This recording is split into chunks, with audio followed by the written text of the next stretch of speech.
오늘 말씀 같이 함께 읽도록 하겠습니다. 요한복음 2장 13절부터 22절까지 말씀입니다. 요한복음 2장 13절부터 22절까지 말씀 교독하도록 하겠습니다. 제가 먼저 13절 읽겠습니다. 유대인의 유월절이 가까운지라 예수께서 예루살렘으로 올라가셨더니 성전 안에 소와 양과 비둘기 파는 사람들과 돈 바꾸는 사람들이 앉아 있는 것을 보시고 노끈으로 채찍을 만드사 양이나 소를 다 성전에서 내쫓으시고 돈 바꾸는 사람들의 돈을 쏟으시며 상을 엎으시고 비둘기 파는 사람들에게 이르시되 이것을 여기서 가져가라. 내 아버지의 집으로 장사하는 집을 만들지 말라 하시니 제자들이 성경 말씀에 주의 전을 사모하는 열심히 나를 삼키리라 한 것을 기억하더라.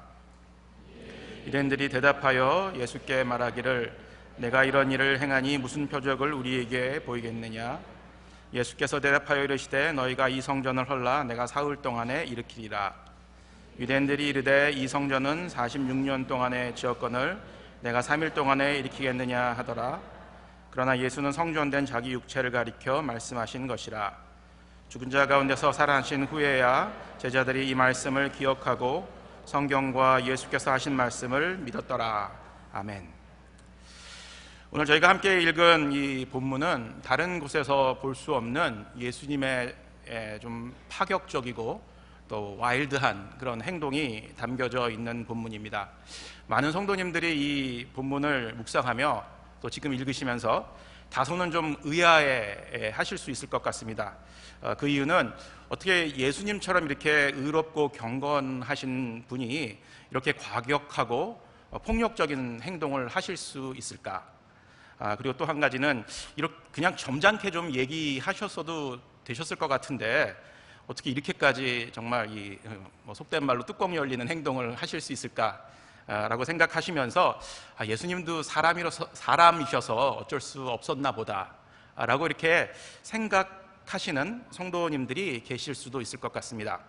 혹시 이 자리에 나오신 우리 성도님들은 어떤 그 생각을 하게 되셨는지요? 이 말씀을 읽으시면서 한번 5초간 잠깐 한번 생각해 보십시오. 표정들이 아무 생각이 없으신 것 같아요.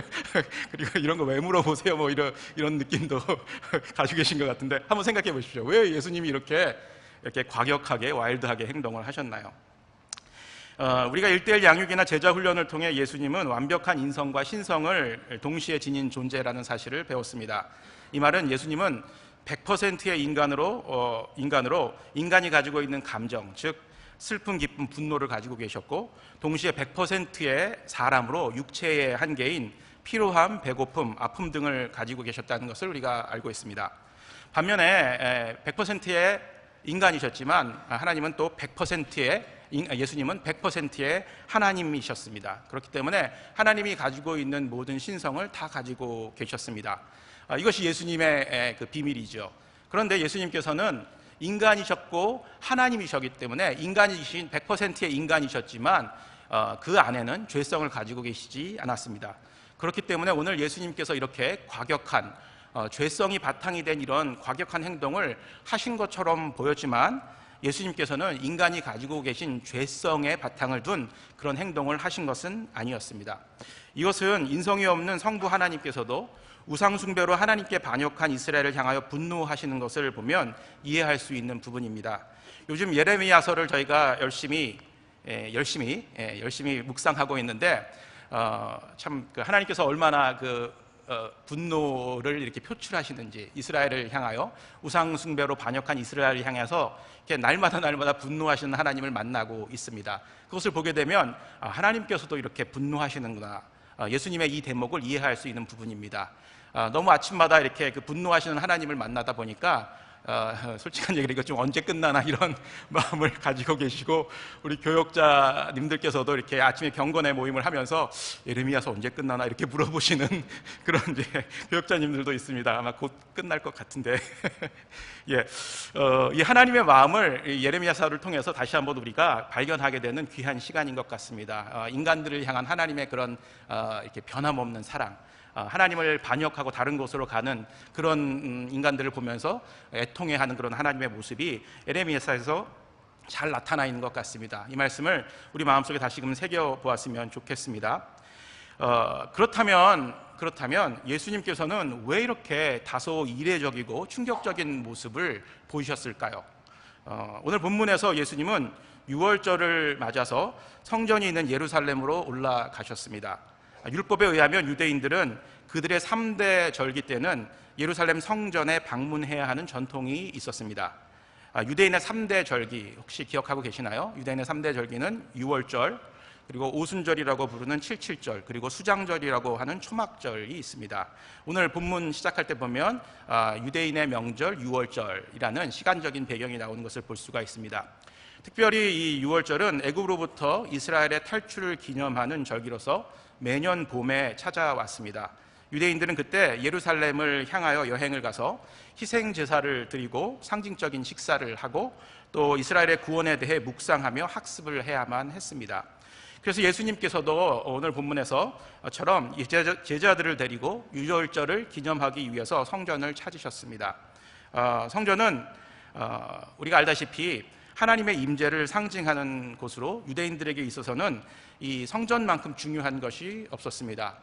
제가 3월에 성지순례를 갔었을 때도 안타깝게도 그 성전에 모스크가 지어져 있고 성전이 많이 이렇게 오염되어져 있었는데 아직까지도 유대인들은 그 성전을 회복할 날을 기다리면서 기도하고 있다고 합니다. 그리고 어딘가에 그 성전 제사를 드릴 때 쓰는 그런 물건들을 차곡차곡 모아 놓는다고 합니다. 그래서 찬스만 주어지면 그 성전에 올라가서 그 성전 꼭대기에 있는 그 황금돔, 그 모스크를 없애버리고 새로운 성전을 건축하고 하나님께 온전한 제사를 드릴 날을 기도하고 기대하고 있다고 합니다. 이렇듯 성전은 유대인들에게 있어서 그들의 신앙을 상징하고 하나님의 임재를 상징하는 그런 곳이었습니다. 예수님께서는 오늘 본문에서 이 성전을 내 아버지의 집이다라고 이야기를 하고 계십니다. 예수님께서 내 아버지의 집이라고 불리는 이 성전을 향해 가시면서 어떤 생각을 하셨을까요? 아마 큰 기대감을 가지고 예루살렘으로 올라가셨을 것 같습니다. 하나님의 영광을 목도하고 그분의 임재와 위엄을 경험하는 가운데 사람들이 그 하나님을 예배하는 것을 보기를 기대하셨을 것입니다. 그리고 그곳에서 하나님을 예배하는 그런 부푼 마음을 가지고 올라가셨을 것입니다. 그런데 막상 예수님께서 성전에 도착해서 본 것은 예수님이 기대한 것과 전혀 다른 것이었습니다. 그곳은 하나님을 예배하는 곳이라기보다는 마치 시장 바닥과 같았습니다. 대목을 맞아 한몫 크게 챙기려는 장사치들과 뭔가 좋은 것을 사려는 군중들로 북새통을 이루고 있었습니다. 요한은 예수님이 본 것을 14절에서 이렇게 묘사하고 있죠. 14절 말씀 함께 보도록 하겠습니다. 제가 읽겠습니다. 성전 안에서 소와 양과 비둘기 파는 사람들과 돈 바꾸는 사람들이 앉아 있는 것을 보시고, 이런 모습을 예수님께서 보셨습니다. 예수님께서 기대했던 것과는 정반대의 그런 상황들이었습니다. 아마 이쯤 되면 우리 성도님들께서도 왜 예수님께서 그렇게 뚜껑이 열리셨는지 아마 짐작하실 수 있을 것 같습니다. 여기에 등장하는 동물들은 제사를 드릴 때 필요한 희생 제물들입니다. 사람들이 성전에 예배를 드리기 위해 먼 곳에서부터 오기 때문에 이 제물을 준비하는 시간이 부족했습니다. 그래서 이들의 편의를 위해서 그들에게 제사 드릴 동물들을 판매하는 일들이 당시에 그 성전에서 있었습니다. 그리고 이 희생 제물들, 깨끗한 희생 제물들을 찾기 위한 그런 사람들이 항상 그 성전 앞에 있는 그런 장사터라고 얘기해야 되나요? 장사터에 모여들고 있었습니다. 그리고 또 돈 바꾸는 사람들이 있었다고 이렇게 이야기를 하는데 14절에 이것은 이제 어떻게 된 일이냐 하면 20세가 넘는 유대인 남자들은 매년 성전세를 내야 했습니다. 그래서 그 당시에 어떤 일이 있었냐면 이스라엘 사람들이 바벨론에 이제 포로로 잡혀가면서 디아스포라들이 많이 생겨났습니다. 그 사람들이 이 유월절, 특별히 유대인의 명절을 맞아 이렇게 성전에 와서 제사 드리려고 할 때 또 성전세를 냈어야 되는데 그 외국 돈을 가지고 오는 사람들이 있었습니다. 그래서 그 돈을 바꾸어주는 환전상이라고 해야 할까요? 이런 사람들이 항상 그 성전 주변에 있었던 것을 그 역사적으로 이렇게 기록하고 있는 것을 볼 수가 있습니다. 사실 이런 서비스는 먼 곳에서 성전을 방문하는 예배자들의 편의를 위해서 꼭 필요한 것이었습니다. 그렇지만 문제는 이러한 서비스를 제공하면서 몇 가지의 문제, 심각한 문제점들도 같이 따라오는 그런 현상들이 있었습니다. 그 첫 번째는 뭐냐면요, 장사하는 사람들이 이 절기를 이용해서 부당한 이익을 취하는 것이었습니다. 그들은 예배자들이 먼 곳에서 오는 관계로 그런 예물들을 준비할 수 없다는 사실을 잘 알았던 그런 유대인들이었습니다. 그래서 그들에게 물론 정결한 그런 동물들이었지만 이것들을 제값 이상의 아주 값비싸게 팔아서 부당 이득을 취하는 그런 사람들이 많이 있었습니다. 아주 폭리를 취했다는 것이죠. 그리고 이제 이것보다 더 큰 문제는 뭐였었냐 하면 이 일이 성전에서 벌어졌다는 것입니다. 특별히 성전에는 이제 들어가는 그 입구를 넘어서자마자 이방인의 뜰이라는 곳이 있는데 그 이방인의 뜰에서 이 장사가 이루어졌고 행해졌습니다. 이방인들이 이 뜰에서 이제 모여서 기도하고 예배하는 그런 곳인데 이곳에 장사꾼들이 빼곡하게 들어찼고 또 그 자리를 가득 메우면서 장사를 했던 것입니다. 결과적으로 이방인들이 그 장소에서 기도하고 예배할 수 없게끔 만들어 버린 것입니다. 우리가 알다시피 이스라엘은 이방인의 빛으로부터 부름받은 사람들이었습니다. 그들의 사명은 그들만 하나님을 믿고 하나님의 백성으로 선택받은 것이 아니라 그들이 축복의 통로가 되어서 이방인들에게 복음을 전하고 그들에게도 하나님의 백성이 될 수 있도록 하는 그런 사명을 맡은 사람들이었습니다. 그래서 성전에도 유대인들만이 아니라 이방인들을 위한 공간이 있었던 것입니다. 이방인의 뜰에서 하나님께 기도하고 예배할 수 있는 그런 장소를 제공을 했던 것입니다. 그런데 이 유대인들은 그 장소를 장사의 어떤 장소로 사용해서 실제적으로 이방인들이 그 장소에서 하나님을 예배하고 제사하는 일을 할 수 없게 만든 것이었습니다. 돈에 눈이 멀어서 자신들의 어떤 사사로운 이익을 위해서 하나님께서 주신 이 사명을 이방인들은 저버렸던 것입니다. 그래서 예수님께서는요, 이 장면을 보시면서 분노와 과격한 행동을 이렇게 표출하셨던 것입니다.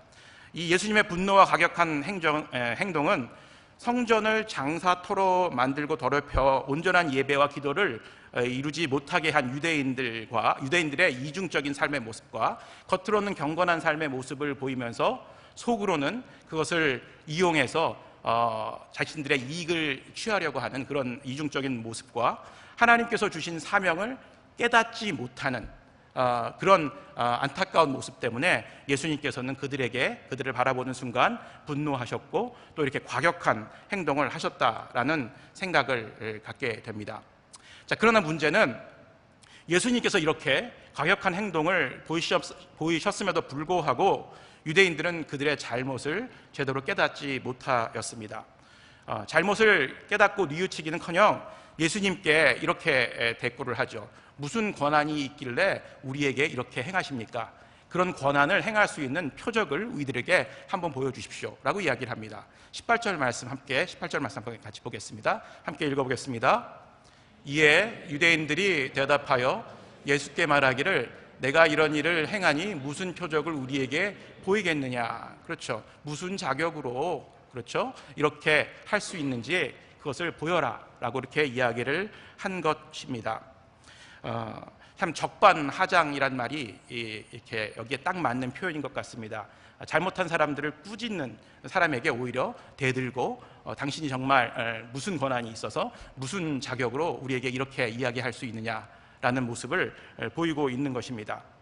자, 이런 유대인들에게 예수님은 한 걸음 더 나아가서 자기 자신이 성전 그 자체임을 선포하시는 것을 볼 수가 있습니다. 19절 말씀에 보게 되면 예수께서 대답하여 이르시되 너희가 이 성전을 헐라 내가 사흘 동안에 일으키리라 라고 이야기를 합니다. 그리고 그 다음 절에 보게 되면 이 성전은 예수님 자신을 가리키는 것이다 라는 설명이 덧붙여지는 것을 볼 수가 있습니다.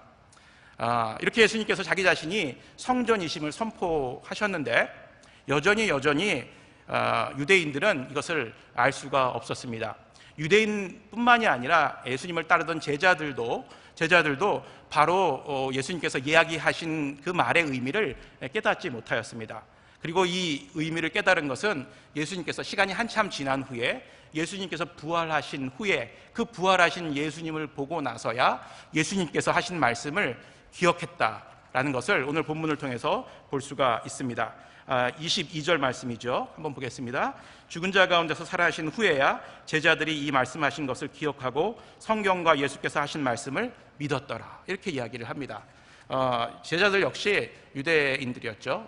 그렇기 때문에 예수님께서 하신 말씀을 제대로 이해하지 못하였던 것 같습니다.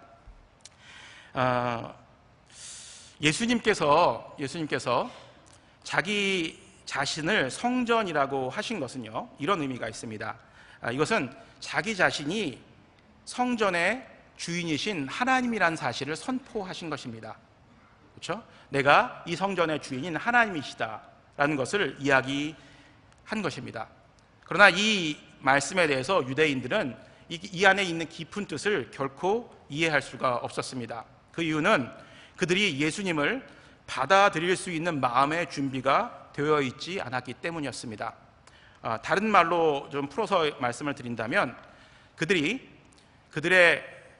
삶이 어떤 세속적인 삶의 방식으로 인해서 그 더러워진 마음과 생각으로 인해 영적인 눈이 가리워졌기 때문에 그 예수님의 존재를 온전하게 깨닫지 못하였던 것입니다.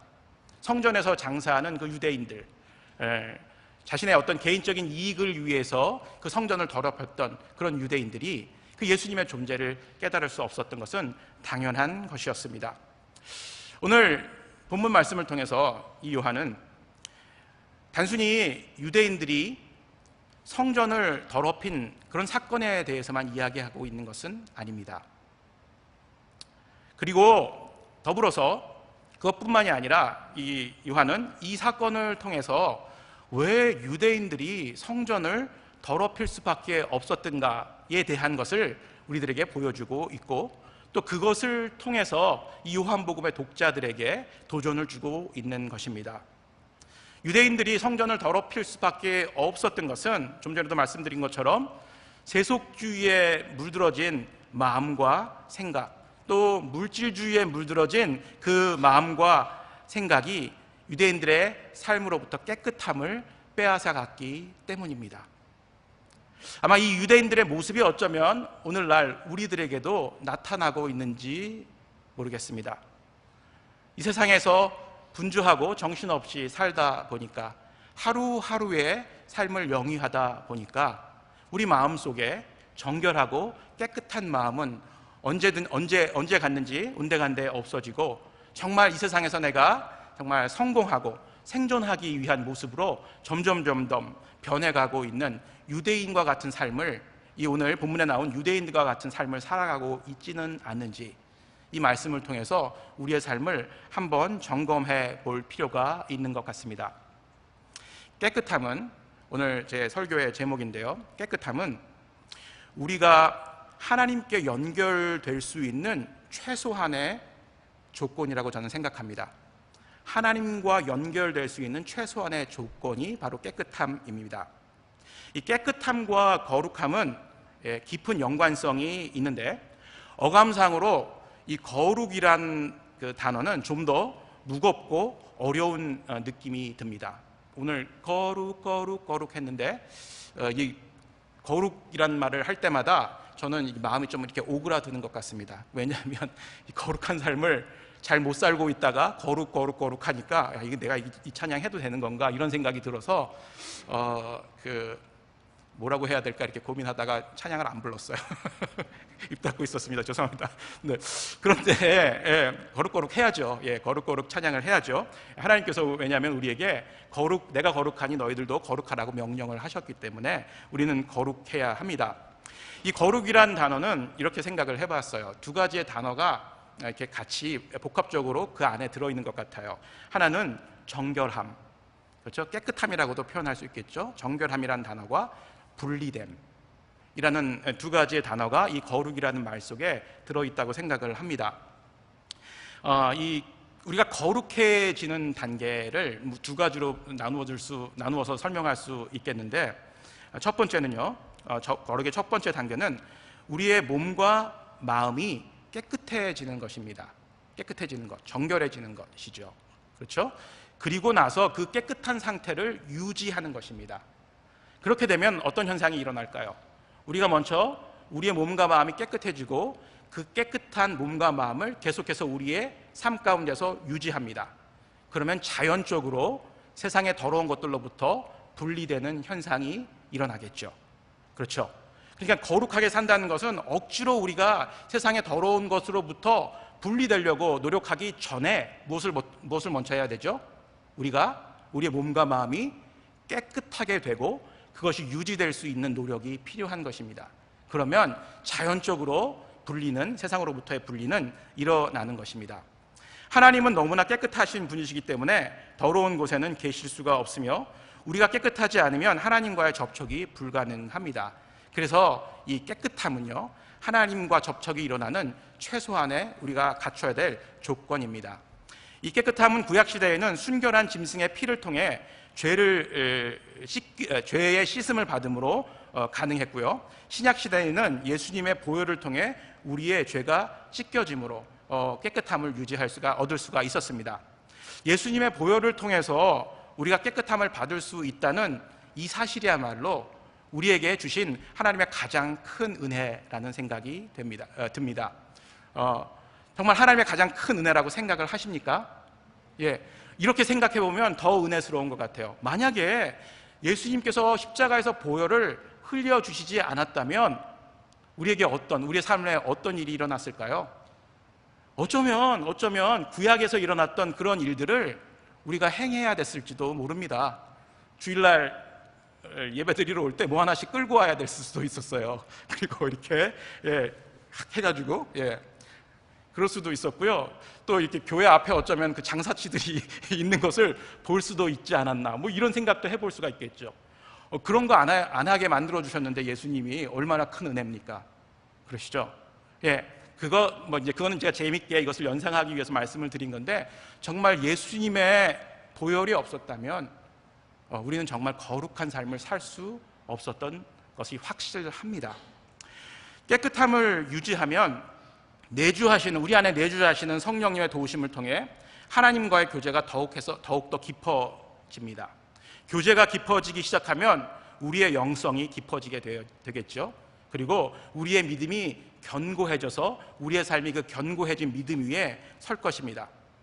깊고 맑은 물에 많은 고기가 모이는 것처럼 깊은 영성을 우리가 소유하게 되면 하나님의 깊고 오묘한 뜻을 발견하는 지혜를 성령님으로부터 받을 수가 있습니다. 그리고 그 물고기가 많이 모인 것처럼 우리의 영성이 깊고 맑아지면 우리의 삶이 하나님께서 주시는 지혜로 아마 풍성해질 것입니다. 그러니까 하나님께서 주시는 풍성함을 우리가 누리기 위해서는 우리의 영성이 더 깊고 맑아야 된다는 것입니다. 깨끗함을 유지함으로. 고린도전서 2장 10절 말씀에 이렇게 나와 있는데 한번 같이 읽어보겠습니다. 오직 하나님이 성령으로 이것을 우리에게 보이셨으니 성령은 모든 것 곧 하나님의 깊은 것까지도 통달하시느니라. 그렇습니다. 사람은 누구에게나 하나님을 보고 싶은 갈망이 있습니다. 동의하시죠? 하나님 보고 싶으시죠? 아멘. 믿음을 갖지 못한 제가 이제 뉴비긴스 플러스 세례교육과 기초신앙교육을 하면서 많은 경험을 해봤는데, 많은 분들을 만나면서 믿음을 갖지 못하고 갈등하시는 그 분들 중에 하나님을 딱 한 번만 만나보면 하나님 진짜 믿을 수 있을 것 같은데 라고 그렇게 고백하시는 분들이 많이 있습니다. 하나님 딱 한 번만 만나봤으면. 사실은 이 하나님을 만나고자 하는 갈망은 하나님께서 인간을 창조하실 때 주신 본능과 같은 것이라고 생각합니다. 이 갈망은 모든 믿는 자의, 그리고 이 갈망은 모든 믿는 자, 저를 포함한 여기 계신 모든 성도님들의 삶 속에서 꺼지지 않는 불처럼 타올라야 합니다. 하나님을 만나고 싶은 갈망, 이것이 사라지면 우리의 믿음은 약해질 수밖에 없습니다. 한번 여쭙겠습니다. 이 자리에 왜 오셨습니까? 하나님을 만나고 싶으셔서, 예배를 통해서, 말씀을 통해서, 찬양을 통해서. 아멘이시죠? 그 갈망 때문에 이 자리에 오신 건 맞으시죠? 그렇죠? 이 갈망이 사그러들지 않고 계속해서 타올라야 된다는 것입니다. 우리가 매일 큐티를 하는 이유도 말씀을 통해서 살아계신 하나님을 매일매일 만나기 위함입니다. 말씀이 우리 안에서 계속해서 심기어지면 하나님을 더 잘 알기 위한 그런 갈망도 더 커질 수밖에 없습니다. 그래서 성도는 이 갈망을 통해 하나님을 매일의 삶 가운데 만나는 사람입니다. 그리고 우리가 하는 이 생활, 신앙생활은 우리가 매일의 삶 속에서 만나는 하나님을 그리고 하나님과 동행하는 그런 삶입니다. 그리고 교회는 하나님을 만나기를 갈망하는 사람들이 모여서 예배하는 곳입니다. 이 하나님을 만나기를 원하는 갈망하는 마음이 우리의 삶을 하나님께로 더 가까이 가게 한다는 사실을 잊지 않으셨으면 좋겠습니다. 그리고 예수님께서 우리에게 마태복음 5장에서 주신 산상수훈의 그 복 중에서 마음이 청결한 자는 하나님을 볼 것이라고 말씀을 하셨는데, 사실은 이 여러 가지 복 중에서 이 복이, 하나님께서 이야기하시는 이 청결한 자가 하나님을 볼 수 있다는 이 복이 우리 성도의 신앙의 삶 가운데서 가장 우리가 받기를 열망해야 되는 복이 아닌가, 이런 생각을 해봅니다. 이 복을 누리기 위해서 우리는 우리의 마음이 깨끗하게 유지되어야 합니다. 그러나 이 깨끗함은 우리 인생의 목적은 아닙니다. 목표는 아닙니다. 이것은 하나님을 만나고 그분과 동행하는 삶을 통해 하나님을 기쁘게 하기 위한 준비 과정입니다. 깨끗함의 목적은 흠없는 삶을 만들고 또 유지하여서 하나님의 뜻을 이 땅에서 이루어 나가는 데 있습니다. 우리가 깨끗해져야 되는 이유는 하나님께서 원하시는 삶을 살기 위해서, 하나님께서 원하시는 뜻을 추구하기 위해서 그렇다는 것입니다. 그것이 뭐냐 하면 흠없는 삶입니다. 흠없는 삶. 제가 이렇게 얘기하면 목사님, 그 흠없는 사람이 어디 있어요? 다 흠이 있죠. 맞습니다. 저도 흠이 많이 있습니다. 흠없는 사람 없겠죠. 그리고 흠 없이 사는 인생이 가능할까라고 생각하시는 분들도 분명히 있을 것입니다. 저도 그렇게 생각할 때가 많이 있습니다. 그러나 하나님께서는 우리에게 이 흠 없이 살아가는 삶을 원하시고 있다는 것입니다. 빌립보서 2장 15절 말씀 한번 같이 읽겠습니다. 같이 읽겠습니다. 이는 너희가 흠이 없고 순전하여 어그러지고 거스리는 세대 가운데서 하나님의 흠 없는 자녀로 세상에서 그들 가운데 빛들로 나타내며. 그렇습니다. 하나님은 우리가 이 어그러지고 거스르는 세대 가운데서 흠이 없는 하나님의 자녀로 살기를 원하고 계십니다. 이거는 바꿔놓고 생각하면 돼요. 우리 자녀들 양육하실 때 흠 없는 자녀, 흠 있는 자녀로 키우기를 원하십니까? 흠 있는 자녀들을 보면서 괜찮지, 뭐 좀 흠 있어도 괜찮아, 이렇게 생각하시는 부모님들이 없으실 것 같아요. 우리 아이는 정말 흠 없이 잘 컸으면 좋겠다, 그렇게 생각하고 계시죠? 그런 것입니다. 하나님께서도 그래서 우리의 모습을 보면서 흠이 없으면 좋겠다, 흠 없는 자녀들로 계속해서 성장했으면 좋겠다라고 이야기를, 그런 마음을 가지고 계시는 것은 당연한 것입니다. 흠이 없고 깨끗한 삶을 이루어가는 것을 저는 경건의 삶이라고 생각합니다. 경건은 흠이 있는 우리의 모습을 말씀으로 씻어 깨끗하게 하는 것만 아니라 계속해서 깨끗해감을 유지해가는 과정입니다. 이것이 바로 경건의 삶입니다. 빌립보서 2장 15절의 말씀처럼 경건의 삶은 우리에게 능력이 있는 삶을 허락합니다. 그래서 이 삶을 통해서 우리가 어그러지고 거스르는 이 세대에서 하나님의 흠없는 자녀로 빛의 역할을 하면서 살아갈 수 있다고 오늘 본문에서 이야기해주고 있습니다. 하나님께서 원하시는 그런 삶을 살기 위해서 우리는 경건한 삶을 살아가야 합니다. 그리고 그 경건한 삶의 첫 번째 스텝은 우리의 몸과 마음을 깨끗하게 하고 그것을 유지하는 것입니다. 경건은 일시적인 성도의 삶의 방편이 아닙니다. 성도의 삶 그 자체이고, 경건은 구호가 아니라 우리의 삶의 실천적인 삶의 실제입니다. 그리고 이 경건은 하나님의 성품을 닮아가고 동행하는 우리 날마다에 있어서의 훈련입니다. 경건의 모양은 있으나 능력이 없다는 말씀 우리들 잘 기억하고 있죠. 경건의 모양은 있으나 능력은 없다. 이것은 벌써 경건의 삶을 실패한 것입니다. 바로 오늘 그 성전 이방인의 뜰에서 장사하고 있었던 유대인들이 경건의 삶을 실패한 대표적인 사람들입니다. 그리고 예수님께서 비록 오늘 과격한 행동을 하셨지만 의로운 분노를 표출하신 그 예수님이 바로 경건의 능력을 보여주신 그런 분이십니다. 바리새인과 예수님의 극명한 대비적인 모습. 우리 이 자리에 계신 우리 성도님들은 어떤 모습의 삶을 살아가고 계십니까? 정말 경건의 모습은 있는 것 같은데 경건의 능력을 잃어버린 삶을 살고 있지는 않으십니까? 아니면 아예 경건의 능력조차도, 경건의 모습조차도 찾아볼 수 없는 그런 삶을 지금 살아가고 있지는 않는지 한번 돌아보셨으면 좋겠습니다. 말씀을 맺겠습니다. 무엇이 우리의 삶을 깨끗하게 해주고 깨끗한 삶을 유지해 줄 수가 있을까요? 제가 한 가지 자랑을 하겠습니다. 물론 제 자랑을 하는 것은 아닙니다. 저희 영커플에 있는 어떤 형제님을 자랑하겠습니다. 이름은 밝히지 않겠습니다. 이분은 그래픽 디자이너로 맨하탄에서 일하시는 분입니다. 근데 그래픽 디자인을 하다 보니까 인터넷에서 수많은 영상들을 본다고 합니다. 그 영상들 중에는 뭐 좀 이렇게 보아서는 안 될 그런 영상들이 많이 있다고 합니다.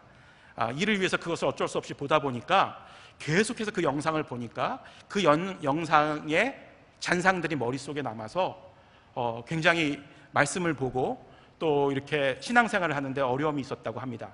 그래서 이분이 결단한 것이 뭐냐 하면 성경을 필사해야 되겠다라는 결단을 하셨습니다. 그래서 맨하탄에서 일하시고 와서 돌아와서 8시쯤 되면 저녁을 먹고 아이를 재우고 나서 한 9시나 10시부터 1시간 동안 매일매일 성경을 필사했다고 합니다. 하루도 안 빼놓고 성경을 필사했대요. 그리고 그 필사한 성경을 가지고 아침에 출근할 때 그것을 읽고 또 말씀 카드를 빼내서 그것을 외우면서 출근했다고 합니다.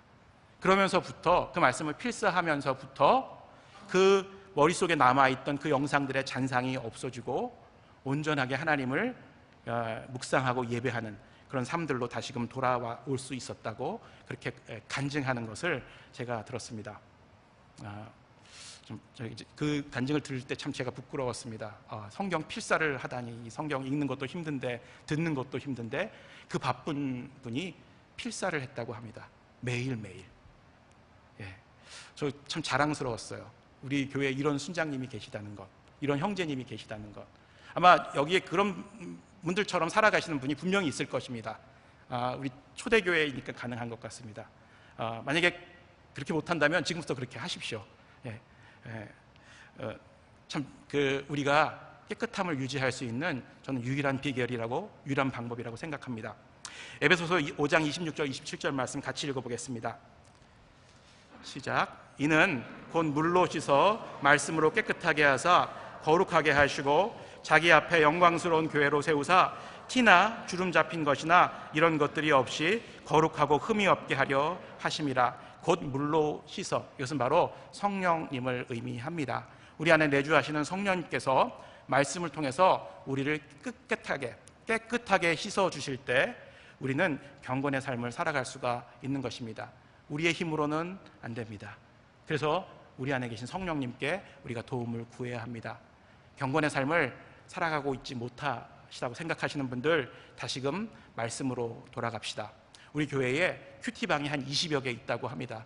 안타깝게도 여자분들, 다 여자 성도님들일 것 같은데 남자들을 위한 큐티방도 좀 오픈을 해서 이 말씀을 열심히 묵상하고 그 말씀으로 돌아가는 그런 삶들을 사시기를 주의 이름으로 축원합니다. 가을입니다. 무엇을 하시겠습니까? 여전히 바쁘시다고 생각하시는 분들, 그 바쁨을 잠깐 내려놓고 하나님의 말씀으로 돌아가시기를 주의 이름으로 권면하며 경건의 삶을 사시는 우리 초대교회 성도님들 되시기를 주의 이름으로 축복합니다. 하나님 아버지, 감사합니다. 오늘 귀한 말씀을 통해서 깨끗함이 무엇인지, 경건한 삶이 어떤 것인지를 가르쳐 주시니 감사합니다. 하나님, 그렇습니다. 우리가 이 어그러지고 정말 어두워져가는 이 세대에 어떻게 우리가 주님의 자녀로 살아갈 수 있겠습니까? 하나님, 그 말씀을 통해서 날마다 삶 가운데 우리를 깨끗하게 유지하고 경건의 삶을 살아감으로 하나님을 기쁘시게 하는 저희들 될 수 있도록 축복하여 주시옵소서. 예수님 이름으로 기도합니다. 아멘.